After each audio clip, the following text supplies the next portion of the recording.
ujung utara Jakarta ada sebuah stadion yang terbangun, namanya Jakarta International Stadium.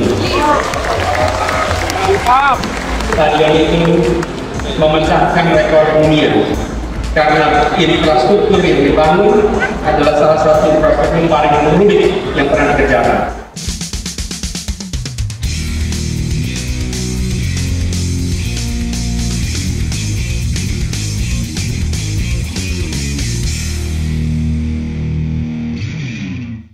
Saya tuh nggak tahu kenapa sekarang ini tuh kasihan banget sama Anies Baswedan. Suaranya turun terus dan koalisi yang mengusung dia, yaitu Koalisi Perubahan, itu berpotensi hancur berantakan seperti halnya Koalisi Indonesia Bersatu yang dulu digagas oleh Golkar, P3, dan PAN. Ya, logikanya sih, partai mana yang mau kalah dalam event Pilpres 5 tahun sekali ini? Dalam iklim demokrasi, Pilpres itu mahal banget biayanya. Belanja kampanye sekelas Pilpres itu angkanya bisa di angka triliunan rupiah. Dan para pengusaha-pengusaha besar di belakang para calon pasti sudah memperhatikan trennya Anies yang semakin lama semakin turun dan potensi kalahnya juga besar. Mending mereka fokus di dua pasangan calon, yaitu Ganjar Pranowo dan Prabowo Subianto yang masih salip menyalip di hasil survei. Turunnya suara Anies ini ada korelasinya dengan naiknya tingkat kepercayaan masyarakat pada Jokowi yang ada di angka tertinggi di atas 80%. Ini menunjukkan bahwa mayoritas masyarakat kita tidak ingin ada perubahan. Mereka ingin ada kelanjutan dalam program kebijakan pemerintah. Makanya Prabowo mengubah strateginya sekarang dengan nempel ke Jokowi. Nempel ke keluarga Jokowi. Supaya dia bisa dapat limpahan suara masyarakat yang puas pada Jokowi. Sedangkan Anies Baswedan itu sudah mendeklarasikan dirinya sebagai antitesa Jokowi. Dan ternyata strategi Anies ini jadi bumerang buat dia. Penurunan suara Anies Baswedan ini juga berkaitan dengan cap di dahinya sebagai bapak politik identitas. Cap politik identitas ini kuat banget menancap di Anies Baswedan, sedangkan kondisi masyarakat Indonesia ini sekarang berbalik 180 derajat. Yang dulunya sempat menerima politik identitas itu menjadi menolak keras. Apalagi kengerian bahayanya politik identitas di tahun 2017 waktu Pilgub DKI itu masih membekas di sebagian besar rakyat Indonesia. Dan Anies Baswedan dianggap sebagai aktor utamanya. Makanya ada keinginan untuk mengawinkan Anies Baswedan dengan tokoh-tokoh moderat seperti Khofifah, Gubernur Jawa Timur, dan Mbak Yeni Wahid, supaya cap politik identitas itu bisa hilang dari tubuhnya Anies Baswedan. Tapi kabarnya kedua tokoh perempuan itu menolak menjadi wakilnya Anies karena cap politik identitas itu kuat banget menempel di tubuhnya Anies Baswedan.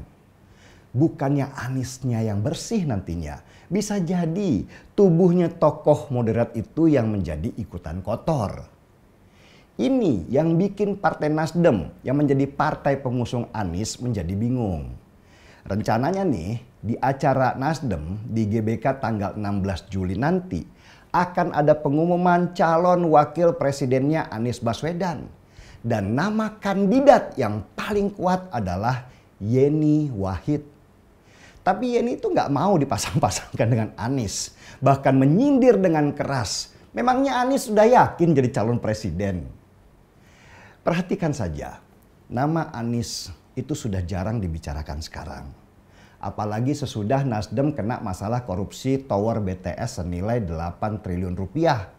Belanja kampanyenya Anies Baswedan itu jauh berkurang. Yang biasanya mereka ngumpulin massa, sekarang cuman cukup dadah-dadah aja dengan warga di pinggir jalan. Yang biasa terbang pakai jet pribadi ke sana kemari, sekarang cuman mainan promo pakai naik haji. Anies benar-benar bingung sekarang, logistiknya sudah jauh berkurang. Apalagi sesudah lama tidak menjabat sebagai gubernur DKI, panggung utamanya langsung hilang. Persis seperti prediksi saya dulu bahwa sekian bulan tidak menjabat, maka nama Anies Baswedan pelan-pelan akan hilang. Sekarang ada kasus rencana dipakainya Jakarta International Stadium atau JIS yang harus direnovasi karena tidak sesuai dengan standar FIFA untuk Piala Dunia U17. Momen ini dimainkan pendukung Anies untuk mengangkat nama Anies Baswedan kembali. Erick Thohir juga sih yang salah. Ngapain juga pakai JIS sebagai stadion utama? Kan udah pasti digoreng-goreng oleh mereka. Masih banyak stadion lainnya yang bisa dipakai. Karena stadion JIS itu buat pendukung Anies Baswedan adalah stadion religi, bukan stadion olahraga. Lihat aja waktu JIS awal diresmikan, kan ramenya buat sholat Idul Fitri. Habis itu sepi.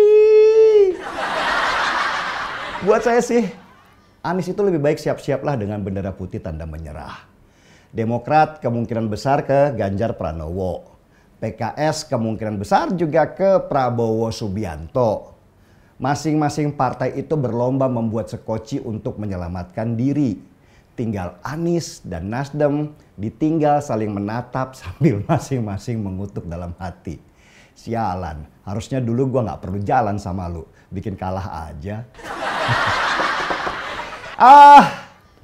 Seruput kopi dulu ah.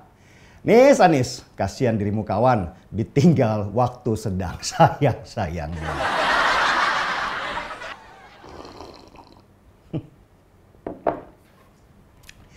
Gaspol. Kalau soal pasangan dengan siapa, nggak tahu, proses politiknya masih jauh. Memangnya Mas Baswedan sudah pasti bisa nyalon, belum tentu juga.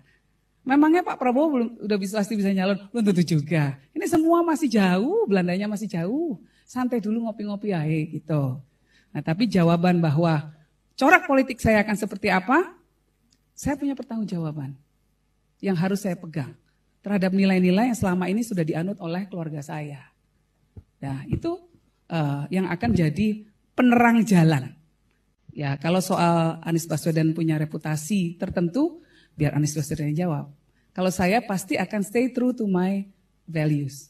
Dan semua tindakan-tindakan politik saya akan didasarkan kepada nilai. Karena hanya itu yang saya punya.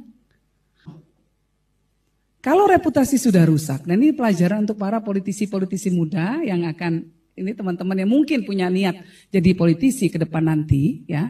Yang paling penting adalah your reputation.